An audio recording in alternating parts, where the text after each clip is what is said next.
अच्छा करना, बुरा करना ये आपके हाथों में है। अंधविश्वास को किस तरह से दूर भगाना है, ये सिर्फ आप भगा सकते हो, सिर्फ आप भगा। और मन का चंचल होना, इस बारे में आप चिंता करना छोड़ दो कि मन मेरा चंचल है, कैसे एकाग्र करूं? तो महाराज एकाग्र करने की जरूरत ही नहीं है, एकाग्र करने की चिंता नहीं है। मन को एकाग्र करने का प्रयास कदापि न करो, क्योंकि ये तुम्हारे बस की बात नहीं है, ये बस की बात। योगी अपने मन को एकाग्र कर पाता है। योगी योग साधना में जाकर अपने चित्त को स्थिर कर पाता है, अपने मन को एकाग्र कर पाता है। और आप योगी नहीं है महाराज, आप गृहस्थ आश्रम में हैं, और गृहस्थ आश्रम के व्यक्ति को जिस तरह से ये जीवन चल रहा है, बस दो बातों का ख्याल रखो, दो बातों को हमेशा याद रखो, अपने कर्तव्यों का निर्वहन, अपने दायित्व का निर्वहन, और फिर अंधविश्वास से दूर रहो, अंधविश्वास से दूर रहो। क्योंकि भगवान ने बुद्धि और विवेक दो शब्द दिया है, बुद्धि और विवेक। बुद्धि क्या कहता है? बुद्धि ये कहता है देखो, समझो, और विवेक कहता है निर्णय।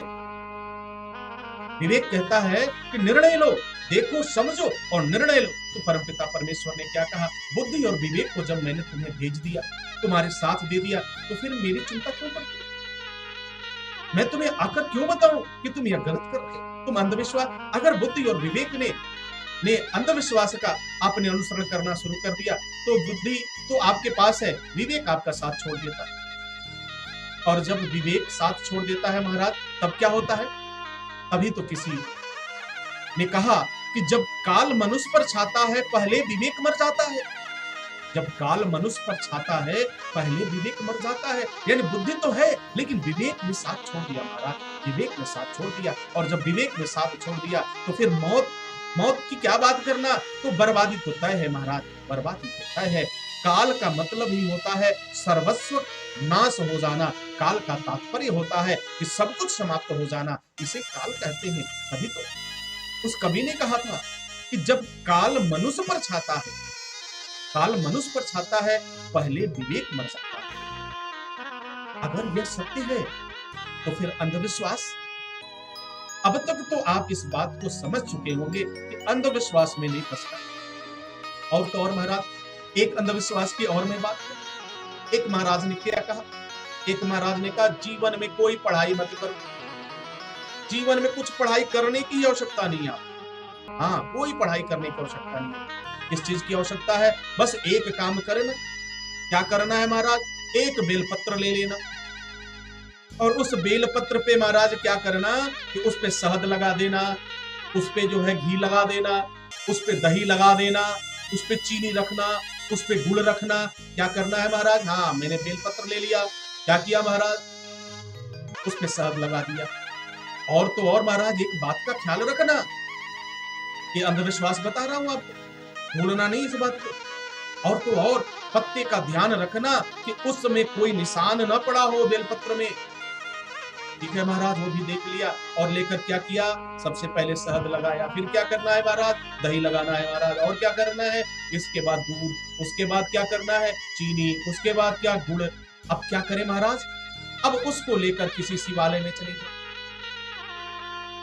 कहां चले जाओ महाराज? किसी शिवालय में चले जाओ, और शिवलिंग पर ले जाकर के उसे चिपका दो, भगवान के सिर पे चिपका दो, शिवलिंग पर चिपका दो। कहा महाराज, इससे क्या होगा? इससे ये होगा कि अगर आपने एक भी अक्षर पढ़ाई नहीं किया, अव्वल नंबरों से पास हो जाओगे, अच्छे नंबर आपके आएंगे, मेरिट कर जाओगे यार, टॉप कर जाओगे, कोई चिंता नहीं, कोई चिंता नहीं महाराज। और कुछ तो हुआ नहीं, और कुछ तो, एक तो वृक्ष ऐसे ही कम है, लेकिन जहां जहां भी वृक्ष था, बेल का वृक्ष था महाराज, सभी पत्ते गायब हो गए, सभी पत्ते गायब हो गए, और वृक्ष ऐसे सूना। और क्या महाराज?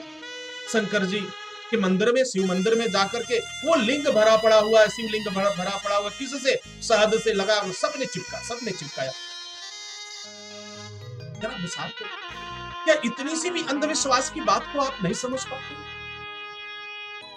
अगर इसी शिवलिंग पर बेलपत्र और शहद चिपकाने से महाराज कोई पास हो जाता, तो फिर भगवान श्री कृष्ण को सांदीपनि मुनि के आश्रम में जाने की क्या आवश्यकता है? भगवान श्री कृष्ण को अपने गुरुकुल में जाने की आवश्यकता क्या थी? जरा विचार करो।